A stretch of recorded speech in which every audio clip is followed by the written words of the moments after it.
गणेशोत्सव अवघ्या काही दिवसांवर येऊन ठेपल्याने शहरातील गणेश मूर्ती तयार करण्याच्या कामाला वेग आला आहे. विविध कार्यशाळांमध्ये मूर्तिकारांकडून गणरायाच्या मूर्तींवर शेवटचा हात फिरवला जात असून मूर्तींना अंतिम स्वरूप देण्याचे काम सुरू आहे. मूर्तींना आकर्षक रंगरंगोटी, नाजूक कलाकुसर आणि सुबक सजावट करण्यात येत आहे. पारंपरिक स्वरूपासह विविध संकल्पनांवर आधारित गणेश मूर्ती तयार करण्यात आल्या असून त्या गणेश भक्तांचे लक्ष वेधून घेत आहेत. गणेशोत्सवापूर्वी सर्व कामे पूर्ण करण्यासाठी मूर्तिकार दिवस रात्र मेहनत घेत आहेत.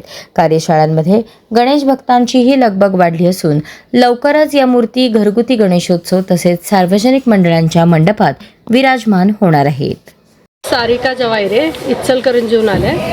इथून आम्ही 10-15 वर्ष झालं मूर्त्या नेतोय. काम चांगलं आहे इथलं आणि मूर्त्या आकर्षक आहेत, काम चांगलं आहे, फिनिशिंग चांगलं आहे. त्यासाठी आम्ही तिकडून कोल्हापूरहून इकडे येतोय घ्यायला. इथून एक 500 ते 600 मूर्त्या इथून असतात आणि दुसरीकडून आणि असतात. भरपूर मागणी.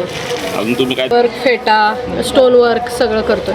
काम फिनिशिंग, डोळ्याचं काम, हावभाव चेहऱ्यावरचे छान असतात. स्पेशली आवडतंय लोकांना तिकडचं.